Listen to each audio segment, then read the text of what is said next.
Thank you for watching, and I hope you enjoy. I remember when I first met her. I even remember how she looked. Her glasses, short hair, and her smile. A smile that could bring even the downest person up.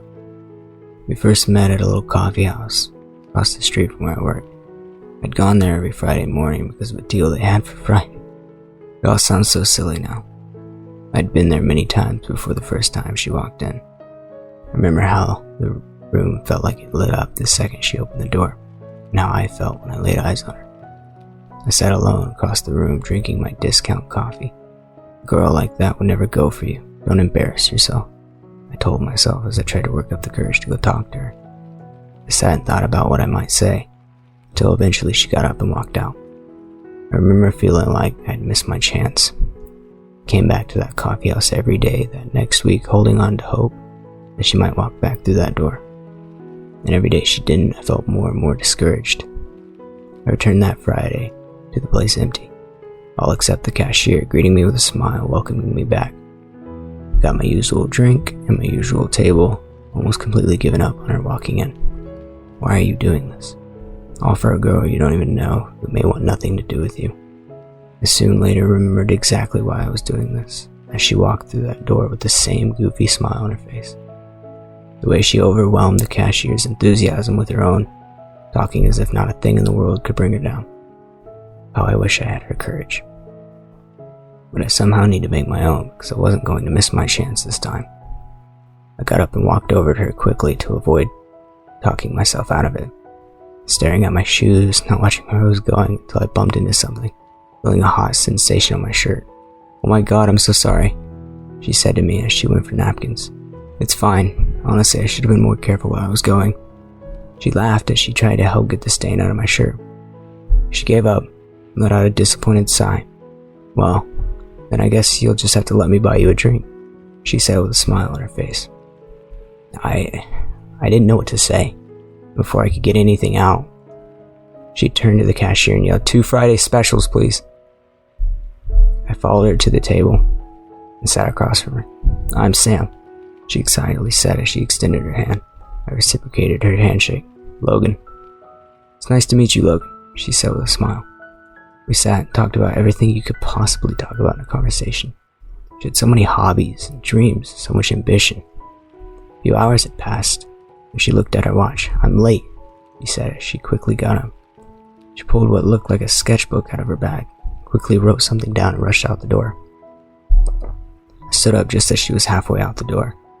Picked up the note. It read, "Meet here Friday." She even drew a little smiley face. I sat there for a moment trying to collect myself before leaving. The cashier walked up to my table. "Here's your bill whenever you're ready." I laughed as I reached for my wallet. We met there every Friday for weeks after that. And every week up until that Friday, all I could think about was seeing her again. Every week she came in with the same beautiful smile, ready to talk about the week she had. And I remember it was on a Friday, first time we talked about her favorite movie, The Descent. Who knew she'd be the type to like horror movies, let alone have one as her favorite? I told her I'd never seen it. She laughed as she pulled out her sketchbook and began writing. I sat silently and waited until she ripped out the page, sat it down, got up and left. I didn't say anything as she left because she did this every time she was ready to go. I thought it strange she never said goodbye, but I never asked her about it.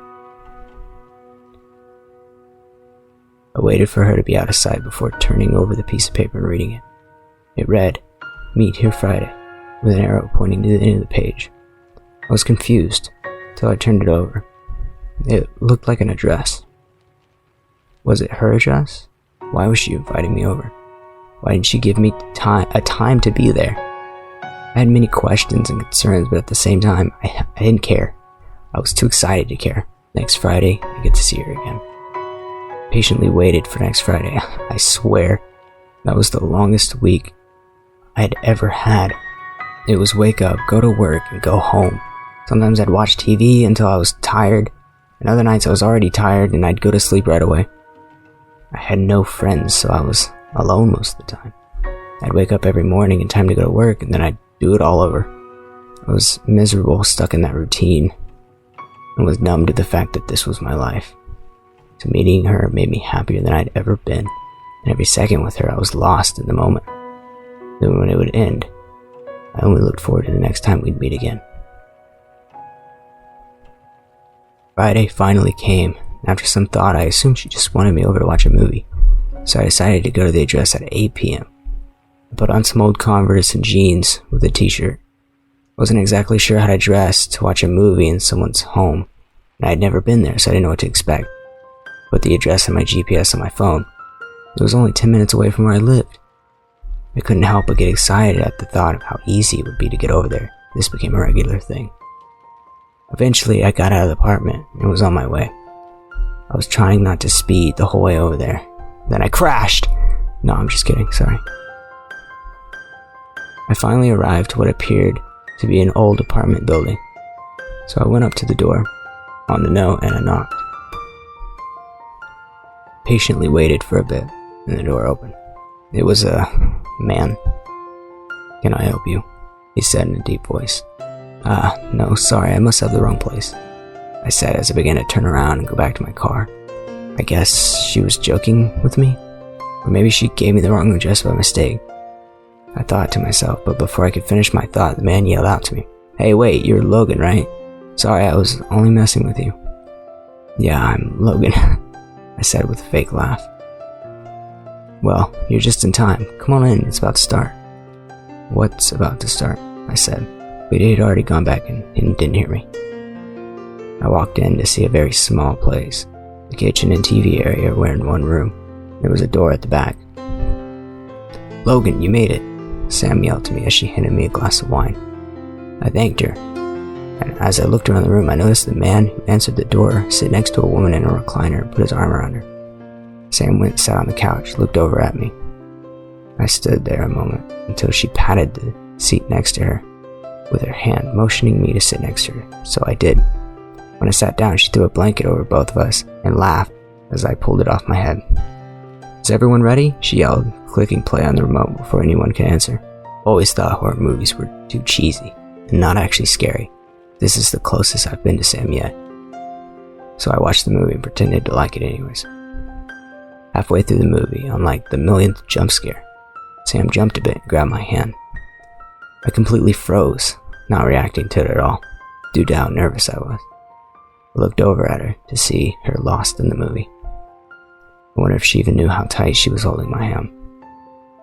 I was so comfortable and the heated room was making me a bit drowsy, so I decided to rest my eyes a bit. Everything was quiet for a bit until I woke up. The room was dark, all except the main menu playing over and over again on the TV, waiting for someone to press play on the remote.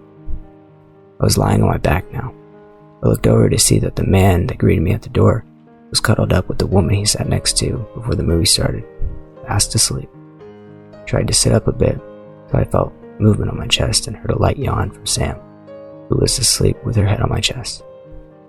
I laid my head back down slowly and just sat there, staring at the ceiling, enjoying the moment, wishing it would never end. I eventually fell back asleep and awoke to a sudden bright light cast upon my eyelids, and Sam saying, "You gonna sleep all day?" I sat up and rubbed my eyes a bit. When I opened them, Sam was standing over me, holding a plate, bacon and eggs. "Here," she said as she extended the plate out to me. "What's this?" I said, taking the plate. "An old bearded man, what do you think it is?" She laughed as she walked back to the kitchen. She cleaned a bit and sat back down next to me.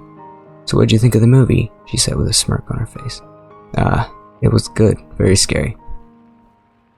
"You know, if you didn't like horror movies, we could have watched something else," she said, laughing. We sat and talked for a while I ate, so I looked at my phone and saw I needed to get to work. I was halfway out the door when I felt a tug on my arm. I turned around to see her standing there smiling. I quickly, without thinking, leaned in close and kissed her. And she kissed me back while slipping something in my pocket, then playfully pushed me the rest of the way out the door and closed it behind me. I stood there for a minute before reaching my pocket, pulling out a neatly folded piece of paper that read, "Meet here Friday," with her phone number on the back. I smiled, got in my car and went to work.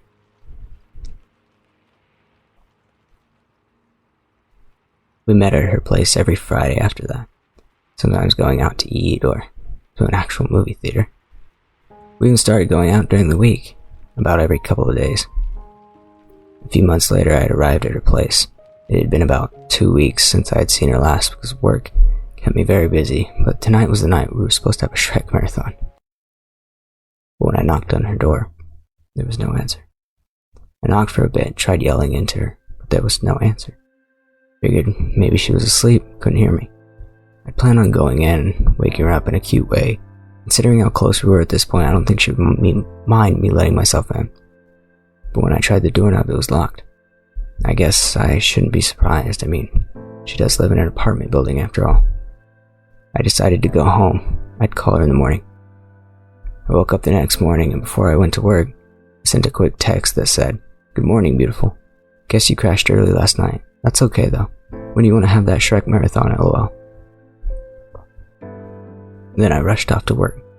I returned pretty late, so that night, excited to see what she would reply, but to my surprise, she hadn't. I thought I might call her, but it was pretty late, so I decided not to. Maybe she just got busy and went to sleep early again. I'll try tomorrow. I continued trying to call her every night for a week, and one night I was so frustrated and worried, I decided to go over there again. I arrived at her door. See, it was once again locked. I knocked and I knocked with no answer. I didn't know what to do. Where is she? Something happened? What do I do? I went back home, coming to the awful realization that all I can do is wait and hope. A few days later, one late night I had been drinking quite a bit. I called her expecting the same voicemail, but what I heard instead left me with chills. "Hello?" said a woman's voice on the phone, but it didn't at all sound like Sam. Hi. Is Sam available by chance?" The phone was quiet for a moment. Who's this?" the woman said with a slightly angry tone. "I'm Logan, Sam's boyfriend." She was quiet once more. Some time had passed. Finally, she spoke. Would you please give me a moment? Don't hang up." Sure," I said. It sounded like she sat the phone down and walked off. I listened at the phone, anxiously waiting for her return. After a bit, I could hear what sounded like arguing in the background. Most of it was non-distinguishable, but I could make out a woman yelling, "How am I supposed to tell?" Then it went quiet again. Finally, after some time, she returned to the phone with a saddened tone. She said, "Where are you right now?" I explained to her I was only 10 minutes away from Sam's apartment. She gave me the address to her and her husband's house, told me to come there and she would explain. The drive over there, 1,000 thoughts raced in my mind, and it felt like my world was crashing around me. And when I arrived, a woman standing outside, as if she'd been waiting for me since the call ended. She invited me inside and we sat at her table. I had never felt more broken than the time I talked with who turned out to be Sam's mother and father. They talked a lot about Sam's past. Now Sam talked a lot about me to them. And then went on to explain to me that Sam was diagnosed at a very young age with a medical condition known as epilepsy. Her mother's eyes filled with tears, and my world darkened around me. As she told me Sam had passed away a couple weeks ago due to complications with her condition. 3 years has passed since that night. Not a day goes by where I don't think about Sam. How she came into my life, pulled me out of my darkness, and saved me, never asking for a thing in return. How her smile lifted me up so many times I lost count. How she made me who I am today.